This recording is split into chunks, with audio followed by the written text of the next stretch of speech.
अऊज़ु बिल्लाहि मिनश्शैतानिर्रजीम बिस्मिल्लाहिर्रहमानिर्रहीम। स्टूडेंट्स, ये हमारी 9th क्लास की फ़िज़िक्स का फर्स्ट चैप्टर है और ये हमारा थर्ड लेक्चर है और टॉपिक है हमारे पास प्रीफिक्सेस। मैं चीज़ों को हाईलाइट करने जा रहा हूँ। यहाँ पर इसके बारे में जो इसकी थर्ड लाइन है, वहाँ से थर्ड से फोर्थ लाइन में इसकी डेफिनेशन स्टार्ट होती है। लिखा हुआ है, प्रीफिक्सेस आर द वर्ड्स और letters added before SI unit such as kilo, mega, giga and milli. Prefixes वो वर्ड्स होते हैं जो कि बिफोर आते हैं किसी भी एसआई यूनिट के। प्रीफिक्सेस आर द वर्ड और letters added before SI unit. किसी भी एसआई यूनिट से पहले इनका इस्तेमाल किया जाता है। जैसे कि अभी मैंने आपको कुछ एग्जांपल्स दी। प्रीफिक्सेस का इस्तेमाल क्यों किया जाता है?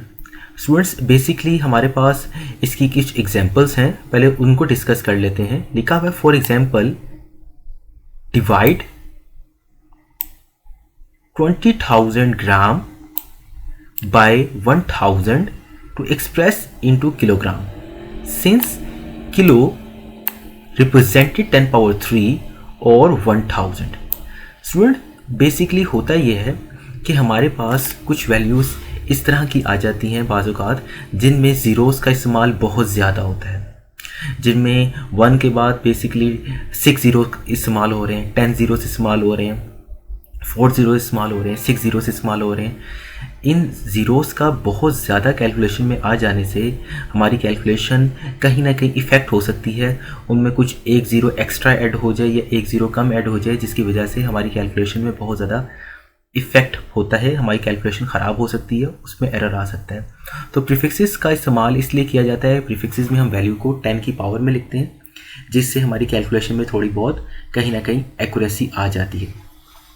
इसका एक टेबल है जो कि हमें डिस्कस करना चाहिए। एमसीक्यूज़ के लिहाज से बहुत ज़्यादा इंपॉर्टेंट है। कुछ पॉइंट्स आपको बहुत अच्छे तरीके से तैयार करने पड़ेंगे, क्योंकि आगे जाके न्यूमेरिकल्स में ये हमारे लिए बहुत हेल्पफुल साबित होंगे। आपने अंडरलाइन करना है। सबसे पहले मैं एक वैल्यू अंडरलाइन करने जा रहा हूँ, ये बहुत ज़्यादा इस्तेमाल होगी आपके पास। नैनो 10 की पावर -9 आप लोगों ने याद रखना है। माइक्रो 10 की पावर -6 ये आप लोगों ने याद रखना है। मिली 10 की पावर -3 ये आप लोगों ने याद रखना है। स्टूडेंट, सबसे पहले तो आपको ये 3 वैल्यूज़ जो मैंने आपको अंडरलाइन करवाई हैं ये आपको याद रखनी है, क्योंकि आगे जाके न्यूमेरिकल्स में ये हमारे लिए बहुत हेल्पफुल साबित होंगी। पीको 10 की पावर -12 ये भी आप लोगों ने याद रखना है। इसके अलावा किलो 10 की पावर 3 वेरी इंपॉर्टेंट आप लोगों ने याद रखना है। इसके अलावा टेरा 10 की पावर 12 ये भी आप लोगों ने याद रखना है। अगेन एमसीक्यूज़ के लिहाज से इंपॉर्टेंट है। उसके आगे अब हम मूव करते हैं। ये कुछ वैल्यूज़ हैं, आपने इनको याद रखना है। ये एमसीक्यूज़ के लिहाज से भी बहुत ज़्यादा इंपॉर्टेंट है। आगे स्टूडेंट हम मूव करते हैं। यहाँ पर डेफिनेशन और हमने एग्जांपल्स और टेबल को डिस्कस किया और इसके आगे हम मूव करते हैं। इसके नीचे एक और टेबल है स्टूडेंट्स, ये भी बहुत ज़्यादा इंपॉर्टेंट है। 1 किलोमीटर 10 पावर 3 मीटर, 1 सेंटीमीटर 10 की पावर -2 मीटर, 1 मिलीमीटर 1 mm 10 की पावर -3, 1 माइक्रोमीटर 10 की पावर -6, 1 नैनोमीटर 10 की पावर -9। वेरी इंपॉर्टेंट, इसको आपने याद रखना है। ये एमसीक्यूज़ के लिहाज से इंपॉर्टेंट टेबल है। अंडरलाइन कर लीजिएगा, इसको याद रखिएगा, इसको याद करिएगा। आहिस्ता आहिस्ता ये वैल्यूज़ आपको याद करनी पड़ेंगी। नेक्स्ट स्टूडेंट्स हम मूव कर रहे हैं साइंटिफिक नोटेशन। नेक्स्ट टॉपिक आ रहा है हमारा scientific notation.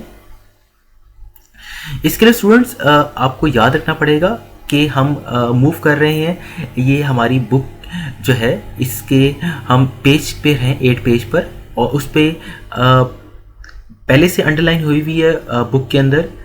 In scientific notation a number is expressed as some power of 10 multiplied by a number between 1 and 10। यहाँ पर हम नंबर्स को 10 की पावर में लिखने की कोशिश करते हैं। हम नंबर्स को 10 की पावर में लिखते हैं। यहाँ पर एक बात इम्पॉर्टेंट है कि साइंटिफिक नोटेशन का इस्तेमाल भी इसलिए किया गया कि जहाँ पर हमारे पास ज़ीरोज़ की तादाद ज़्यादा होती है, ज़ीरोज़ हमारे पास ज़्यादा आ जाते हैं, वहाँ पर हमारी कैलकुलेशन में मिस्टेक्स होने के चांसेस बढ़ जाते हैं।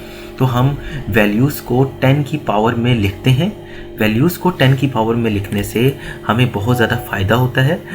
जी स्टूडेंट्स, आगे हमारे पास एक एग्जांपल आ रही है जो कि हम साइंटिफिक नोटेशन के हवाले से इम्पॉर्टेंट है। लिखा हुआ है, for example a number 62750 can be expressed as 62.75 into 10 की पावर 3, 6.275 इंटू 10 की पावर 4, 0.6275 इंटू 10 की पावर 5। स्टूडेंट, इस एग्जाम्पल को मैं थोड़ा सा एक्सप्लेन करता हूँ आपको। फॉर एग्जाम्पल, ये हमारे पास नंबर लिखा हुआ है 62750। यहाँ पर आपको पॉइंट नज़र नहीं आ रहा। अगर पॉइंट नज़र ना आ रहा हो तो पॉइंट एक्सट्रीम राइट पर होगा। अगर पॉइंट नज़र ना आ रहा हो तो पॉइंट एक्सट्रीम राइट पर होगा। ये आप लोगों ने याद रखना है। हम पॉइंट को मूव करवाते हैं। हमने पॉइंट को 1, 2, 3, 4, हमने पॉइंट को 4 डिजिट मूव करवाया। जब हम पॉइंट को 4 डिजिट मूव करवाएंगे तो हमारे पास आएगी 10 की पावर 4 प्लस 4। हमने पॉइंट को राइट से लेफ्ट की तरफ मूव करवाया है। जब हम पॉइंट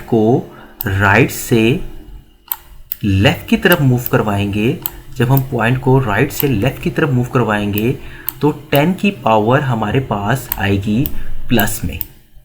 और जब हम पॉइंट को, अब ज़रूरी नहीं है कि हमने पॉइंट को फर्स्ट डिजिट तक ही मूव करवाना है, हम पॉइंट को सेकंड डिजिट तक भी मूव करवा सकते थे।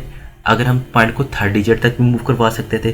फर्स्ट करें, इस पॉइंट को मैं मूव करवाता 1, 2, 7 पे ला के रोक देता तो ये 10 की पावर 2 हो जाता। अगर मैं फर्स्ट करें, इस पॉइंट को लाता 1, 5 के पास ला के रोक देता तो ये होती 10 की पावर 1। अगर मैं पॉइंट को मूव करवा रहा हूँ 1, 2, 3, अगर मैं इसको 2 के पास ला के रोक देता तो 10 की पावर 3 आ जाती। तो इस तरह से अगर हम 10 पॉइंट को, अगर हमारे पास मौजूद ना हो, हम पॉइंट को मूव करवाएंगे राइट से लेफ्ट की तरफ, तो जितने डिजिट हम मूव करवाएंगे उतनी ही 10 की पावर आ जाएगी। फर्ज करें हमने इस पॉइंट को लेफ्ट से राइट की तरफ मूव करवाना है। अगर हम पॉइंट को लेफ्ट से राइट की तरफ मूव करवाएंगे तो 10 की पावर आएगी, लेकिन 10 की पावर आएगी माइनस में। स्टूडेंट, इसके लिए भी बहुत सारी एग्जांपल्स हमारे पास मौजूद हैं। जैसे कि लिखा हुआ है 0.0045 तो यहाँ पर पॉइंट को मूव करवाया गया है कितने डिजिट, 1, 2, 3, 4। स्टूडेंट, इसको 4 डिजिट मूव करवाया गया, यानी 4 के बाद लाया गया, तो यहाँ बन गया 4.5 इंटू 10 की पावर -4 सेकेंड। हमने पॉइंट को यहाँ पर लेफ्ट से राइट की तरफ मूव करवाया है, इसलिए 10 की पावर माइनस में आई है। यहाँ पर हमने पॉइंट को राइट से लेफ्ट की तरफ मूव करवाया था, इसलिए पॉइंट 10 की पावर प्लस में आई थी। जितने डिजिट आप मूव करवाएंगे उतनी ही 10 की पावर आएगी। होपफुली आपको ये बात समझ आ गई होगी, जो कि मैंने आपको समझाने की कोशिश की है। यहाँ पर आप इस एग्जाम्पल को भी कोट कर सकते हैं अपने पास, ये इम्पॉर्टेंट एग्जाम्पल है। इसके अलावा जब हम न्यूमेरिकल्स में इसको डिस्कस करेंगे तो मैं इसको मज़ीद अच्छे तरीके से और बेहतर वे से इसको समझाने की कोशिश करूँगा आपको। नेक्स्ट मूव करते हैं स्टूडेंट्स, हमारे पास आगे आ जाता है टॉपिक मेजरिंग इंस्ट्रूमेंट्स का। मेजरिंग इंस्ट्रूमेंट्स हमारे इस चैप्टर का बेसिक पर्पस भी था, जहाँ पर हमें बताया गया था कि मेजरिंग इंस्ट्रूमेंट्स जो हैं इस चैप्टर में हमारे लिए एक बेसिक हेडिंग थी हमारे चैप्टर के नाम में, physical quantities and measurements. Measuring instruments are used to measure various physical quantities such as length, mass, time, volume, etc. Measuring instrument से मुराद वो इंस्ट्रूमेंट्स होते हैं जिनकी मदद से आप फिजिकल क्वांटिटीज़ को मेजर करते हैं, जैसे कि length, mass, time, volume, etc. इसके बारे में पहले से बहुत सारा डिटेल बता चुका हूँ, आप लोगों ने इसको अच्छी तरीके से याद भी रखना है। ये इसकी बेसिक डेफिनेशन है जो कि स्टूडेंट्स आप लोगों को याद करनी है। मीटर रूल के ऊपर आते हैं। मीटर रूल ये एक मेजरिंग इंस्ट्रूमेंट है। हम लोग अपनी नॉर्मल जो है हमारे बैग के अंदर स्टूडेंट्स के पास ज्योमेट्री के टूल्स के अंदर ये मौजूद होता है। A metre rule is a length measuring instrument. ये लेंथ मेजरिंग इंस्ट्रूमेंट होता है। एज शोन द फिगर, ये लाइन लिखने की आपको जरूरत नहीं है। It is commonly used as laboratories to measure the length of an object or distance between points। अगर आपने किसी चीज़ की लेंथ मेजर करनी है तो उसके लिए इस्तेमाल हो सकता है। इसके अलावा दो पॉइंट्स के दरम्यान में डिस्टेंस फाइंड करने के लिए, फासला मालूम करने के लिए इसका इस्तेमाल किया जाता है। It is 1 metre long which is equal to 100 centimetre. ये 1 मीटर लॉन्ग होता है और हम जानते हैं 1 मीटर के अंदर 100 सेंटीमीटर्स होते हैं। स्टूडेंट्स इसके लिए इतना ही काफ़ी है, इतना लिखना। अगर इसके ऊपर डेफिनेशन या शॉर्ट क्वेश्चन आते हैं।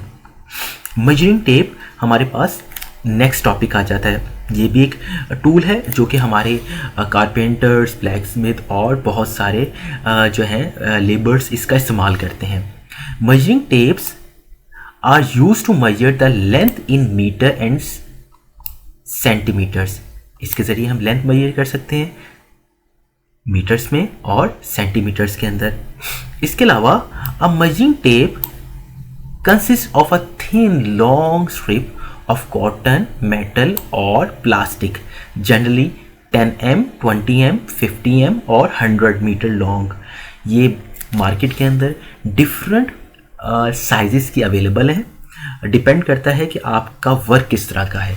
Measuring tapes are marked in metre और in as well as in inches, centimetres में भी, मीटर्स में भी और इसके अलावा इंचेस में भी इसमें हम चीज़ों को मेजर कर सकते हैं।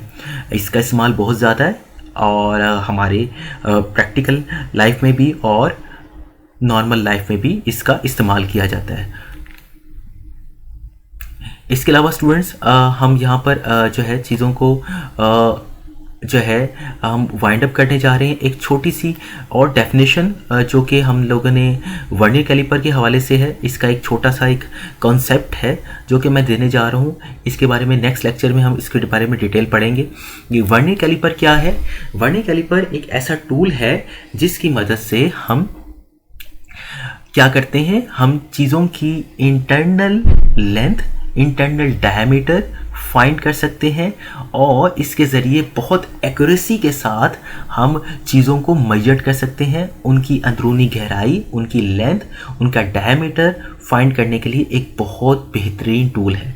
इसकी हवाले से इसकी डेफिनेशन, इसके पार्ट्स और इसके मज़ीद इसके बारे में एक्सप्लेनेशन मैं नेक्स्ट लेक्चर के अंदर दूंगा। होपफुली आपको वीडियो पसंद आई होगी। आप चैनल को सब्सक्राइब करें, वीडियो को लाइक करें, इसको शेयर करें और अगर आपको कोई प्रॉब्लम आ रही है चीज़ों को समझने में तो आप मुझे कमेंट सेक्शन में मैसेज कर सकते हैं। अल्लाह हाफिज़।